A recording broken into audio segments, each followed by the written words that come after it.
Deuxième exercice du document que j'ai donné, donc ça c'est les exercices en dehors des exercices du livre. Et donc l'exercice consiste à vouloir dériver une autre fonction. Donc on avait fait les exercices du document 1, on dérivait des fonctions assez classiques. Là c'est d'autres fonctions classiques. Sauf que regardez, ici c'est exponentielle non plus de x mais de 5x plus 1. Donc on connaît la dérivée de la fonction qui a x associée exponentielle de x. Cependant, il n'y a pas x dans l'exponentielle dans cet exercice-là, mais 5x plus 1. Et par contre, ça fait appel à la formule de la dérivée d'une composition affine de fonctions. Je vous rappelle, c'est celle-ci, la dérivée de g de ax plus b. Donc si f de x s'écrit comme g de ax plus b, alors la dérivée de f, c'est a, il y a le a qui sortait ici, a fois la dérivée de g appliquée en ax plus b. Donc en gros, si je fais le détail ici, eh bien, la dérivée de f, ça va être, comme ici c'est exponentielle de 5x plus 1, alors qui joue le rôle de g là-dedans? C'est l'exponentielle. D'accord? Le rôle de g ici, il est tenu par l'exponentielle. Et donc du coup, la dérivée c'est a fois g' de ax plus b, donc ça devient 5 fois exponentielle prime appliquée en 5x plus 1. Donc la dérivée de l'exponentielle appliquée en 5x plus 1. Or, vous n'êtes pas sans savoir que la dérivée de l'exponentielle, c'est elle-même. Donc, finalement, exponentielle prime, c'est exponentielle de x. Donc ici, la dérivée, ça devient 5 exponentielle de 5x plus 1. Et au passage, mentionnons que ça fait 5 fois qui? Exponentielle de 5x plus 1, c'est la fonction f. Donc en fait, c'est 5 fois la fonction. Et on retombe dans un peu le genre de choses qu'on parlait lors de l'introduction. On disait que n' c'était un nombre fois n.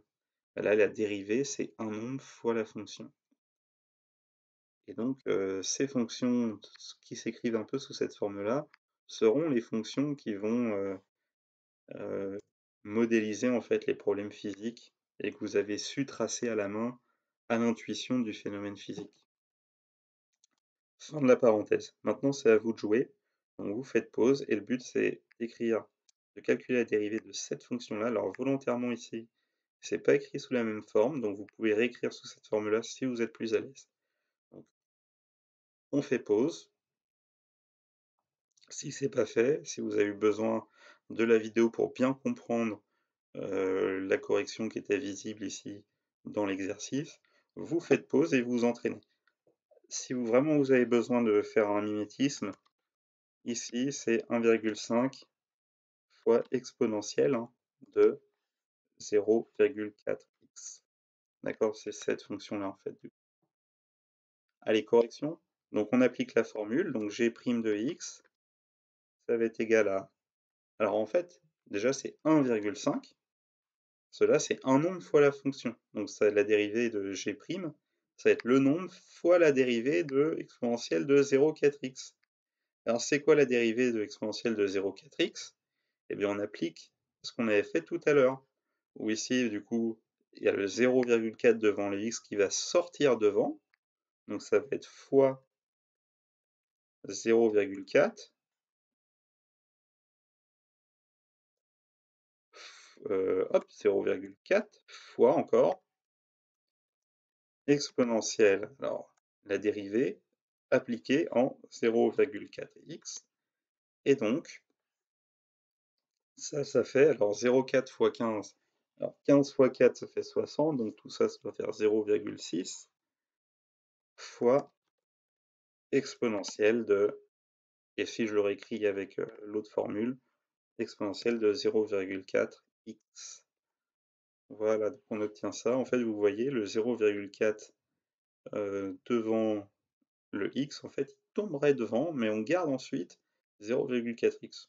Pour voir ça. On peut voir tout ça. Et en fait, on garde le x et on garde aussi le plus 2 ou le plus 1 qu'il y avait dans le premier exercice. Donc ces fonctions-là, on verra, on pourra généraliser. En fait, on fera les fonctions exponentielles de k fois x ou k fois x plus b. Donc ce sera généralisé dans le cours, mais on verra ça à la toute fin du cours sur les exponentielles. C'était juste quand même on reviendra du coup en détail sur ce genre de fonction, mais c'était pour, réactualiser notamment, cette formule-là, hein. La dérivée de g de ax plus b, c'est a fois g' de ax plus b, qu'on avait déjà vu lors du chapitre dérivée. Et donc fin de la vidéo, fin de la correction de l'exercice et ensuite on passe, donc j'espère que vous avez bien compris. N'hésitez pas à poser des questions et même vous pouvez utiliser les commentaires YouTube pour poser des questions si jamais c'est pas clair. Précisez comme ça à quel instant de la vidéo. Moi, je recevrai une notification qui me dira: «Il y a quelqu'un, il y a machin qui m'a envoyé un commentaire» et comme ça peut être un moyen aussi pour, répondre aux questions. Allez, bon confinement à vous!